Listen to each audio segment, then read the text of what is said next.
बिस्मिल्लाहिर्रहमानिर्रहीम, अस्सलाम वालेकुम। आज मैं बनाने लगी हूँ झटपट से शामी कबाब। तो उसके लिए मेरे पास बीफ है आधा किलो, आधा कप के बराबर मेरे पास चने की दाल है, 3 से 4 लहसुन के जवे हैं। चलिए आए रेसिपी स्टार्ट करते हैं। बिस्मिल्लाहिर्रहमानिर्रहीम, अस्सलाम वालेकुम। तो मैंने सबसे पहले इसमें जो है अपना गोश्त शामिल कर दिया है।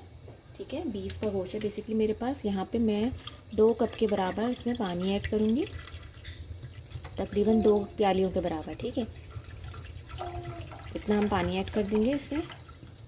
बहुत ही इजी झटपट से ये रेसिपी बन जाती है, तैयार हो जाती है।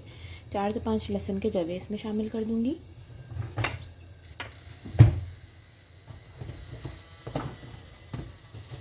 यहाँ मेरे पास कुटी हुई लाल मिर्च है, वो मैं इसमें 1 चम्मच भर के शामिल कर दूंगी। ठीक है, अपने जायके के हिसाब से, टेस्ट के हिसाब से।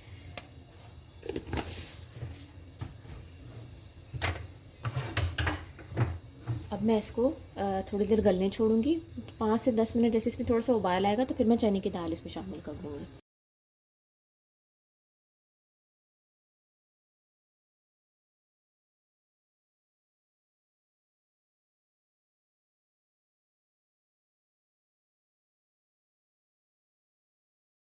यहाँ आप देख सकते हैं मैंने हरा धनिया, 5 से 6 हरी मिर्चें और एक अदरक का टुकड़ा, अब मैं इसको चॉप कर लूँगी। आप हाथ से कर सकते हैं और मैं अभी इसको चॉपर में करने लगी हूँ।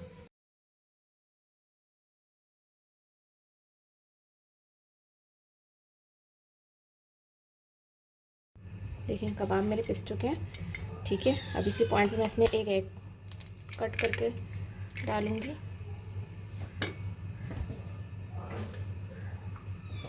ये कुछ हरा मसाला था जो मैंने आपके सामने पीसा था, हम इसमें शामिल कर देंगे। ठीक है, इसी पॉइंट पे हम नमक भी शामिल कर देंगे मिक्सिंग के टाइम पे, और वो अपने टेस्ट के हिसाब से।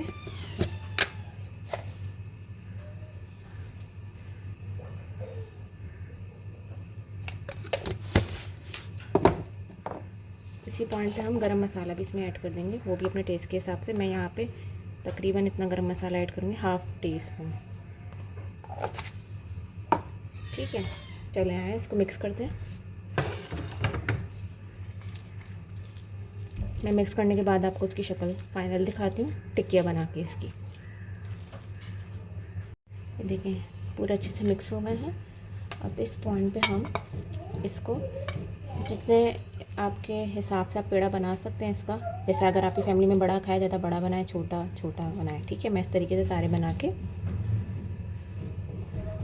थोड़ा सा फ्रिज में इसको सेट होने के लिए रखूँगी। ये देखें इस तरीके से।